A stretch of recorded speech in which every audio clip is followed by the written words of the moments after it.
Okay, welcome back to the deep dive. Last time, we took that journey through how German left its mark on English. Really fascinating stuff. It was. But it turns out that's only part of the picture of how English became, well, the language it is today. Exactly, because there's this whole other language family. Its influence arrived quite literally on dragon-headed ships. It's a connection that's maybe even more, I don't know, fundamental in some ways. Indeed. While the German link is significant, the influence we're looking at today came through a pretty intense period, conflict, settlement. Yeah. It really reshaped things linguistically in Britain. Right. So today's deep dive might make you go, wait, what? English and Viking language are actually siblings? Yeah. Digging into that profound, sometimes hidden link between English and the languages of the Vikings' Old Norse. And the core question really is how? How did the language of the Anglo-Saxons and the language of these invaders, the Vikings, get so tangled up? Are they really siblings or maybe cousins? So our mission here is to unpack the sources you've brought. We want to trace back their maybe surprising common origins, get a handle on the historical backdrop, the Viking Age in England, and really pinpoint the impact Old Norse had, especially on English grammar and, everyday words. Let's get into it. Okay, so to understand how they could mesh so easily, we really need to start with the family tree, linguistically speaking. Right. Both English and what we now call the Nordic languages, Danish, Norwegian, Swedish, Icelandic, Faroese, they all belong to the huge Indo-European language family. That's the ancient ancestor, way, way back. Exactly, but they're much closer than that. They both branch off from the Germanic limb of that tree. Ah. English comes down the West Germanic path, along with German and Dutch.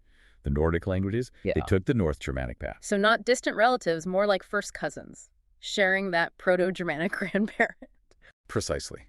And that closeness is key. It meant that structurally, the languages were already quite similar, which, makes borrowing and mixing much easier when people actually start talking to each other. Makes sense. So what about the journey of those North Germanic languages, Old Norse specifically? Right. Like English, they evolved from a really early stage called Proto-Norse, then into the main period we're interested in, Old Norse itself, that's roughly, say, 9th to 13th centuries, and then eventually into the modern Scandinavian languages. And that Old Norse period, 9th to 13th century, that's when the big interaction with English happens. That's the crucial window, yes. And you need to understand, Old Norse wasn't just stuck in Scandinavia. By the 11th century, it was a major European language. How major? The sources show its reach was just vast, stretching from the east coast of North America, Vinland, remember, all the way across northern Europe, deep into modern Russia, the Volga River basin. Wow, North America to Russia, that's a serious footprint. It really was a language of exploration, trade, and, yes, conquest.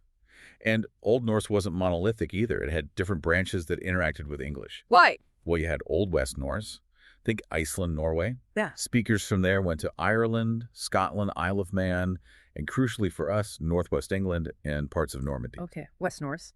And the other main one? Old East Norse, that's more Denmark and Sweden. Their speakers were active in places like Kiev and Resses, but also, very importantly, Eastern England and other settlements in Normandy. There was Old Gutnish too, but East and West are the main players here. And what was Old Norse like grammatically? Similar to Old English? In some ways, yes. It was what we call an inflected language, meaning words change their endings quite a bit to show their job in a sentence. Yes. Subject, object, plural, that kind of thing. Yeah. Like Old English, but with its own specific set of endings. Okay, so a widespread inflected language. And then it arrives in Britain. Violent. Exactly. We have to set that scene. Starting late 8th century for the next 300 years or so, England faced waves of raids, then invasion, then large-scale settlement, mainly by people from Denmark and Norway. And the English writers back then called them Norsemen or Danes, right? Just kind of general terms. Yes, though the sources suggest that people themselves might have used the term Viking, which apparently first meant something like person from a fjord or bay, but evolved to include, the raiding and traveling lifestyle they became known for. And we have records of those first terrifying encounters. We do. The Anglo-Saxon Chronicle is pretty stark. There's an entry from 789 AD. A Wessex royal official sees some ships arrive, assumes they're traders, goes to collect taxes or dues, and they kill him. Just like that. It's often cited as one of the very first records of Viking pirates hitting England. Chilling. But the really infamous one, the one that signaled everything had changed, was Lindisfarne, wasn't it? 793. Absolutely. The sources paint a brutal picture. Dragon-headed ships appearing suddenly, a violent raid on this incredibly important monastery, a center of learning and faith. They just plundered everything. Stripped it bare, treasures, religious objects, and the monks, killed or dragged off into slavery. Remember, these monks often wouldn't fight back. It was an attack on the heart of Anglo-Saxon Christian civilization, its Latin learning, everything. And it wasn't a one-off. Jarrow Monastery got hit the next year, 794. Precisely. It sent a message. Nowhere was safe. Yeah. Churches, monasteries, previously sanctuaries, were now targets because they held wealth. So Old Norse arrives first as the language of conquerors. That must have shaped how it influenced English. Hugely important point. It wasn't just traders trickling in. This was one of the first powerful external languages to exert massive pressure on English during its formative years, affecting grammar, vocabulary. The works. And that linguistic kinship we talked about, the shared Germanic roots, that played a part. A massive part. Because Old English and Old Norse were similar enough, especially in basic vocabulary and structure, speakers could probably understand a fair bit of each other. Not perfectly, maybe, especially with different dialects, but enough. So that closeness, plus all the intense contact fighting, trading, settling side by side, created this melting pot. Exactly, a prime environment for language mixing. And here's a somewhat counterintuitive result. This mixing actually seems to have simplified English grammar. Simplified? You mean it got less complex? In a way, yes. Contact with Old Norse seems to have sped up a process that was probably already underway in Old English.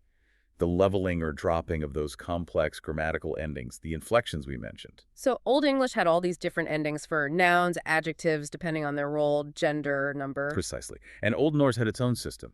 Similar but different. When speakers of both languages were trying to communicate, especially in busy mixed areas, those complicated endings just got in the way. Yeah. The easiest solution, drop them or simplify them. Rely more on word order, which both languages also used. Like finding the lowest common denominator to get the message across. Kind of, yeah. And the sources really bear this out. If you try reading Old English texts from before the main Viking period, they feel much more, well, alien grammatically than texts from after. The invasions mark a real turning point in the structure of the language. That's incredible. Any specific examples of simplification? A big one is plural nouns. Old English had various ways to make nouns plural. After the Norse influence really kicked in, the eps ending, which was one option already and common in Norse too, became much more dominant, eventually becoming the standard we use today. Wow. Okay, grammar simplified. What about the actual words, the vocabulary? Did they just swap words? Well, remember, they already shared a lot of basic words because of that common ancestor, Pro-Germanic. Words like house in both, or land in both. Well, very similar. Not identical across the board. No, definitely not. And even shared words could have slight differences, like the word for the. Old Norse sometimes stuck it on the end of the noun, like hus, the house. Old English put it before, se hus or haus, which is closer to the house. Though, funnily enough, some Northern English dialects kept traces of that Norse the at the end pattern for a long time. But the big story is the new words English got from Old Norse, right? Oh, absolutely. A massive influx. In terms of sheer numbers of loan words, Old Norse is probably second only to French and Latin, which came in force later with the Normans. Second only to French and Latin. That's huge. It is. But here's the really crucial difference, the key insight for the sources. The type of words Old Norse gave us. Unlike many French-Latin words related to government, law, fancy cooking, Old Norse gave English the absolute core words. Everyday stuff. Words we use constantly without thinking. Exactly. Think about words like anger, cake, cut, geel, knife, sky, odd, happy, law. These are fundamental, often short, common words. And they entered the language much earlier, generally, than the bulk of the French and Latin loans. They became part of the basic fabric of English. That really changes how you think about common words. How many are we talking about, roughly? It's hard to be exact, but surviving Old English texts, especially from the South, less Norse influence, might only show maybe 150 clear loanwords. But by the time we get to Middle English, after centuries of mixing, especially in the North and East, scholars find over 2,000 words with Norse origins. 2,000. And how many are still around? Over 400 of those are still in common use in modern English. 400 core words. It's a massive legacy. Can you give us a few more examples, maybe group them? Sure. Nouns. We got words like bag, birth, egg, fellow, husband, law, leg, sister, skill, skin, skirt, window. Many of these either replace an Old English word or existed alongside it, maybe with a slightly different shade of meaning. Sister and skill came from Norse. Ugh. Okay, verbs. Verbs like call, cast, die, get, give, which is related to an OE word but influenced by Norse. Take, thrive, want. And maybe the most important verb are. Wait, are, as in we are, you are. That came from Old Norse. The form are, yes.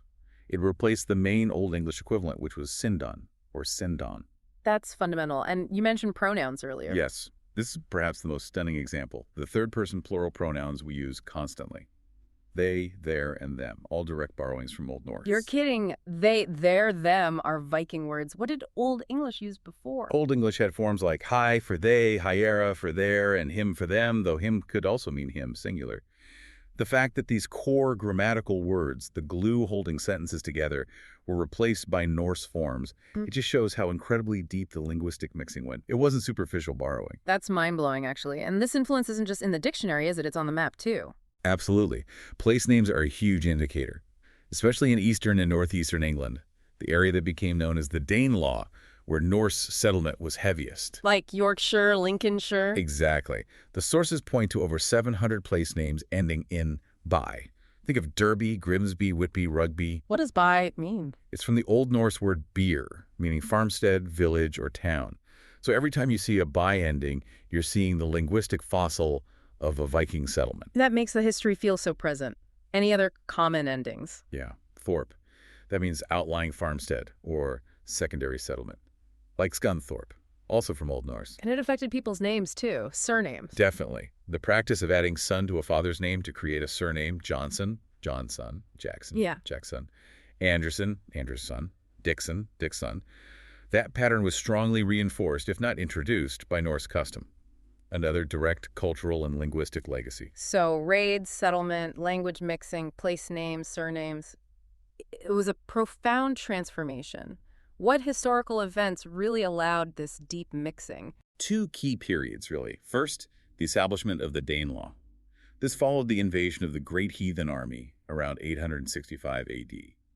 For about a century, until the mid-10th century, large parts of northern and eastern England were effectively under Norse law and control. Language naturally followed. So Old Norse was the language of power in those areas. It certainly held high status, alongside Old English, which was still spoken by the majority Anglo-Saxon population. This created widespread bilingualism, or at least passive understanding. Then later you actually had Danish kings ruling all of England. Right, Canute the Great. Exactly. Canute ruled England from 1016 and also Denmark and Norway, creating this huge North Sea empire until 1042. During that time, Old Norse was literally a language of the royal court in England. That kind of high-level contact accelerates influence. It makes sense, but surely there's debate on how well they actually understood each other day to day. Oh yes. Linguists and historians still discuss the degree of mutual intelligibility. It was almost certainly a spectrum. Depends on the specific dialects of Old English and Old Norse involved, how much contact people had. Someone in the heart of the Danelaw probably understood far more Norse than someone in, say, Kent. But there was enough common ground for mixing to happen readily. And it wasn't just language swapping, it was cultures blending too. Over time, yes. The Norse settlers didn't remain a completely separate group. They intermarried, adopted local customs, converted to Christianity, and the Anglo-Saxons adopted some of their ways too. This cultural assimilation smoothed the path for linguistic blending. You know, we think of language, but the Vikings also had their own way of writing, didn't they? Runes. They did. The runic alphabet, often called the Futhark after its first few letters. Very different from the Latin alphabet the Anglo-Saxons used for manuscripts. So those angular letters you see carved on stones? Exactly. Runes were mostly used for inscriptions, memorials, marking objects, maybe magical purposes. The word rune itself might mean something like secret or mystery. They definitely look mysterious. They were part of that distinct Norse culture. While runes didn't replace the Latin script for everyday writing in England, they coexisted for a time, especially in Norse settlement areas. They're another layer of this cultural interaction, even if their direct impact on the English writing system itself was minimal compared to the spoken language. Eventually, the Latin alphabet won out everywhere as Christianity spread. Okay, so let's try and wrap up the key takeaways from this deep dive. English and Viking languages. They're definitely close relatives, cousins sharing that Proto-Germanic root. Not identical, but close enough for significant interaction. And the Viking Age in England, the raids, the conquest, the settlement, the Danelaw, the Danish kings created this unique, intense period of contact. Which fundamentally reshaped English. It pushed the grammar towards simplification, stripping away many old inflections. And crucially, it injected this huge layer of core, everyday vocabulary from Old Norse. Words for basic actions, objects, concepts, even pronouns. And we still see the echoes today, literally written on the map in place names and in many common surnames. Absolutely. This interaction wasn't just a minor footnote. It fundamentally altered the path of English, making it the language it is today. It shows how languages are living things, constantly shaped by history, conflict, and human connection. It really does. Makes you listen differently to the words you use every day, thinking maybe that one came over on a long ship. It's a powerful connection. And of course, the Viking story in England is much more than just language. It's about how these settlers established themselves, built communities, ruled. Which, conveniently, leads us straight into our next deep dive. We've talked about the arrival and the linguistic impact, but what happened next? How did Vikings go from being raiders to rulers and settlers? Exactly. Next time, we're asking, I hope. Vikings dropped the swords, how they settled in England and built their Danelaw. We'll explore that whole process of settlement, integration, and governance. Sounds essential to understanding this whole period. Make sure you join us for that next chapter. We'll see you then for the next deep dive.